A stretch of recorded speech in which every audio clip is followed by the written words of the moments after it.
everyone, and welcome.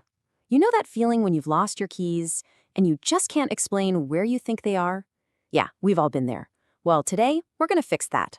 We're going to learn some super simple but really powerful English words that help us say exactly where things are. Trust me, it's a game changer for clear communication. So, let's just dive right in. So, look at this. A simple question, right? Where is the book? But answering it clearly, that's a really important skill. Is it on the table? Maybe it's in the bag? By the end of this, you are going to be able to answer questions just like this one with total confidence. No problem. So yeah, that's our mission for today. We're going to master these key words for location. In English, we call them prepositions of place. And getting these right, well, it just helps everyone understand you so much better. It doesn't matter if you're looking for your phone at home or trying to give directions to a friend. So let's get to it. Okay, so we're going to start with what I call the core four. These are the four most common, most useful location words you're going to use all the time. Seriously, think of them like your essential toolkit for describing where anything is. Once you've got these down, you are well on your way. First up, we have in. This one's easy. We use in when something is inside a space, enclosed. Like the leftovers from dinner, they're in the microwave. Your clothes are in the wardrobe. Hey, you're probably sitting in a room right now. It's all about being inside something. All right, next up is on. And this is a great contrast to in. Remember, in is for being inside something, while on is for resting on a surface. So your laptop is probably on the desk. The plates are on the shelf. You even hang a picture on the wall. See, it's all about the surface. Okay, so what about the opposite of on? Let's say your phone isn't on the table. Where else could it be? Maybe it's under the table. We use under to talk about something that's directly below something else.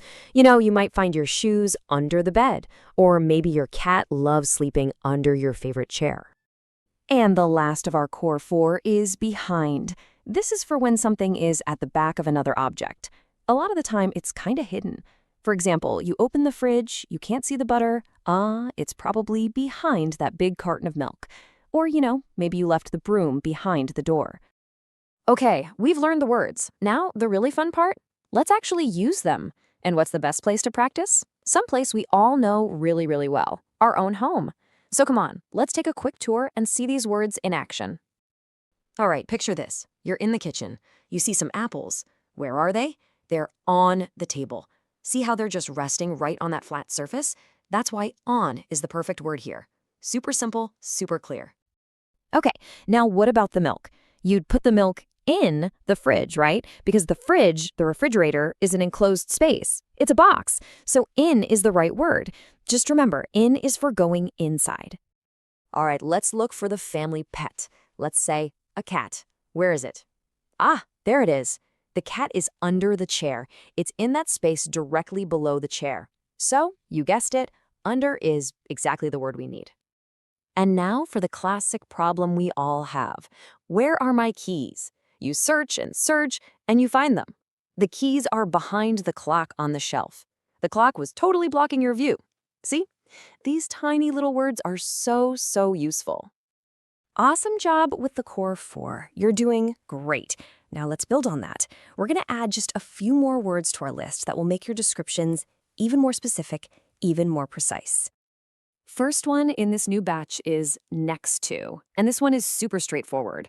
It just means beside something, like the toaster is next to the coffee maker on the kitchen counter. Or, hey, maybe you're sitting next to a friend right now. Okay, now let's talk about between. This one's a little special because it always involves three things. You've got one thing in the middle and one on each side. So in the example, the bank is between a supermarket and a cafe. Or at home, you might be sitting between two pillows on your sofa. All right, let's look at a perfect pair of opposites. We already know behind, right? Well, its opposite is in front of. The two examples here are perfect. The garden is in front of the house. It's the first thing you see. But the car is parked behind the house, so you can't see it from the street. One is visible, one is hidden. See the difference? All right, you've learned the words, you've seen all the examples, so you know what that means. It's your turn. Are you ready for a quick little challenge? Let's put all this new knowledge to the test. So, Here we have a picture of a bedroom. There's a lot of stuff in here. I'm going to ask you where a few things are, and I want you to try and answer using our new words. You ready? Let's do it. First question for you, take a good look. Where is the book? Go ahead and find it. I'll give you a second. Did you get it? The book is in the wardrobe. It's inside that big enclosed space.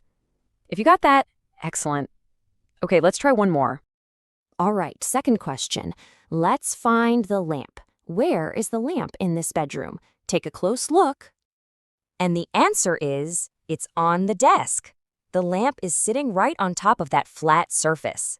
Fantastic work. You did it. That's awesome. In just a few minutes, you've learned some of the most important words for describing location in English. Seriously, this is a huge step. You now have the tools you need to find things, give directions, and just describe your home way more clearly. So, my last thought for you is this. Don't stop now. I mean it. Look around the room you're in right now. What do you see? Can you make a sentence for something that's in a drawer or on a table?